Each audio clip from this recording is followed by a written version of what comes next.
moda do quântico, da quântica, e eu gostaria que você colocasse aqui para gente, a física quântica é isso mesmo que aparece nesses canais de YouTube?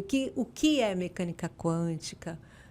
O que aparece por aí geralmente está baseado em extrapolações de raciocínios, né? Então não essa onda de cura quântica, ela não tem embasamento científico algum. Mas é interessante falar um pouco do caminho de como surgem essas distorções. Porque o que acontece é o seguinte, a física tem uma linguagem, né? E muitas vezes o termo que um físico usa na física não tem o mesmo significado que tem fora da física, né? Por exemplo, palavra caos. Se eu te falar em caos, o que você vai pensar? Em confusão, certo? Confusão, todo mundo pensa, né? Todo mundo pensa isso. Em física não é uma confusão. A palavra microscópico. Existe ordem, né, do caos. Existe ordem no caos, exatamente. Microscópio. Microscópico, por exemplo. Microscópico é alguma coisa na escala de 1/1000º de metro. Isso que é microscópico. Quer dizer, as coisas têm significados precisos em física. As palavras têm um certo significado e que não tem no cotidiano. E muitos conceitos são têm uma natureza... Eles são escritos matematicamente e quando a gente vai falar de uma forma não matemática, fica confuso, né? O conceito de entropia, enfim. Então tem vários conceitos. E a física quântica acontece isso, né?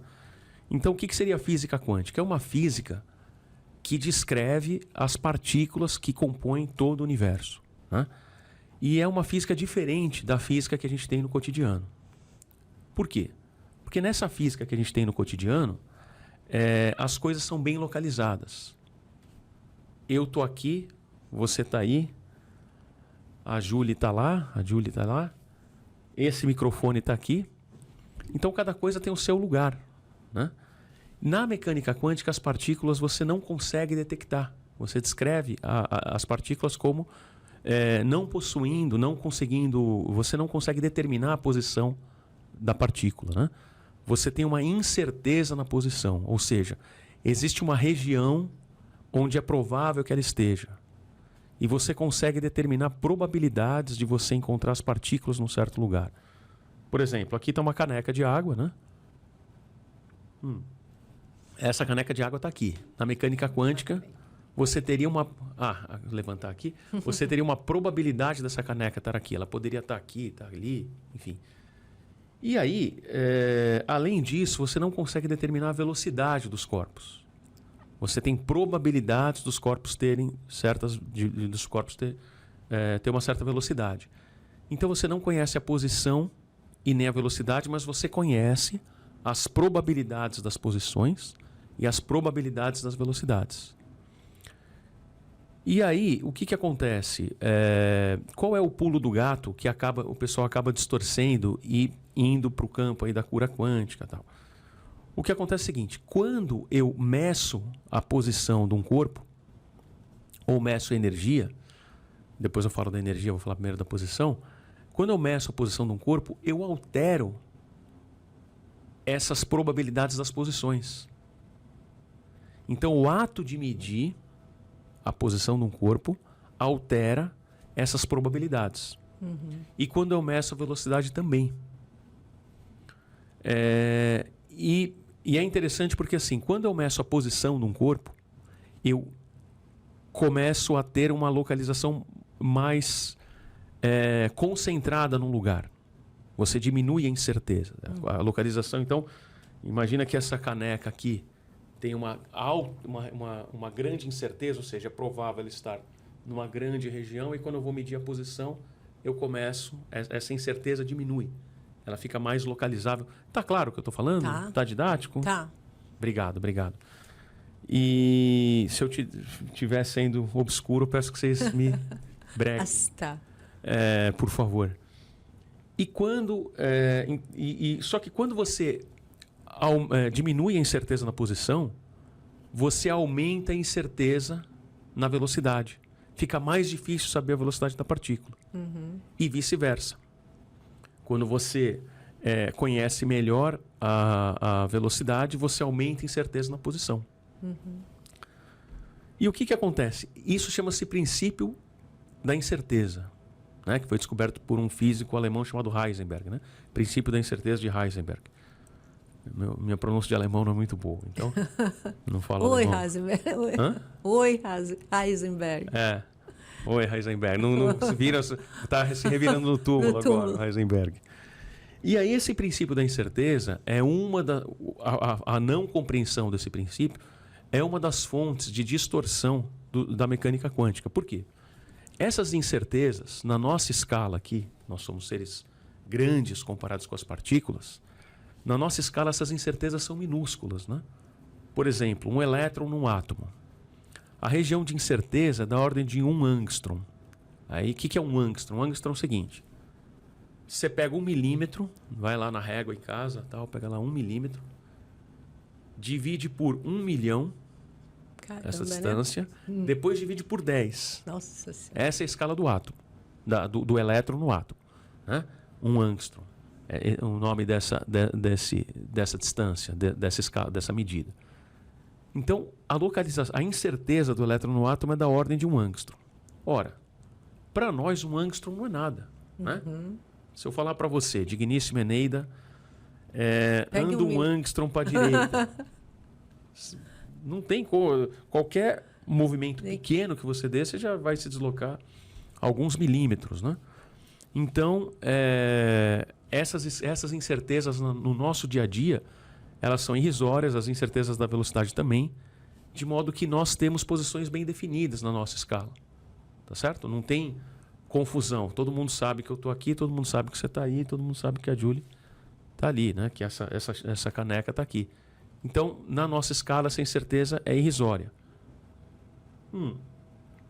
E o que acontece? Olha só a distorção que existe.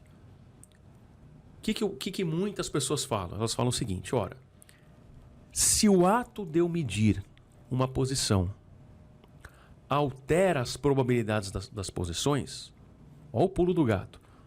O ato de eu pensar em algo, tomar consciência de algo, alteraria esse algo. Esse é o raciocínio. Nossa. E aí eles falam, então quando eu tomo consciência de algo, eu modifico algo. Só que o que acontece é, primeiro, medir a posição de uma partícula é muito diferente de você pensar em algo. Até porque medir posição é um ato que você constrói um instrumento para medir a posição. E pensar em algo não é só você tomar a consciência de algo. Existe todo um processo de interpretação do cérebro, aí não é a minha área de pesquisa, enfim, a questão do funcionamento do cérebro e tal. Mas são coisas muito diferentes. Então você tem uma distorção de raciocínio. Além disso, essas mudanças de escala, quando você vai mudar a incerteza, sei lá, de 1 angstrom para meio angstrom, no nosso dia a dia é muito pequeno. Você não consegue desentupir uma artéria provocando uma mudança de 1 angstrom. Uma artéria é muito maior que 1 angstrom. Você não consegue nem matar uma célula que esteja com câncer. Você não consegue matar um vírus. Em resumo, esses efeitos de medição, eles na nossa escala macroscópica, eles não fazem... Não fazem sentido, não fazem efeito. Não fazem efeito. Porque na mecânica quântica você vai fazer uma medição, se você interfere, a sua medição interfere na realidade, digamos assim, né? Exatamente, interfere nessas probabilidades de você achar a partícula. Sim. Mas você veja a escala que a mecânica quântica ocorre. E aí, esse pessoal, muitas pessoas que falam da cura quântica, usam essa interferência da observação no observável como base para falar que o seu pensamento altera a realidade. Sendo que são processos muito diferentes. Você tomar consciência de algo e você medir algo, e sendo que as escalas são muito diferentes. Sim. Então não tem só um problema dos processos serem diferentes, as escalas são diferentes. Eu ouvi dizendo assim que a gente emite radiação eletromagnética, o corpo, e aquele aparelho tal muda esse campo eletromagnético para realinhar, curar alguma coisa, né? Então, é bem isso. Usam realmente as consequências da mecânica quântica, né? Os efeitos, mas eles distorcem, há uma distorção. Existe um pulo aí que o leigo é bem factível de acreditar. Porque ele não sabe contestar, ele não sabe aonde está o furo, né? E cada vez mais, ou não sei se cada vez mais, mas muita gente, por desespero, ou procura... já procurei de tudo, já fiz de tudo e nada deu certo. Então, isso pode ser que dê certo, pode ser que tenha resultado. E como não sabe contestar, não sabe discernir se aquilo é verdade ou não, entra nesse tipo de discurso, né?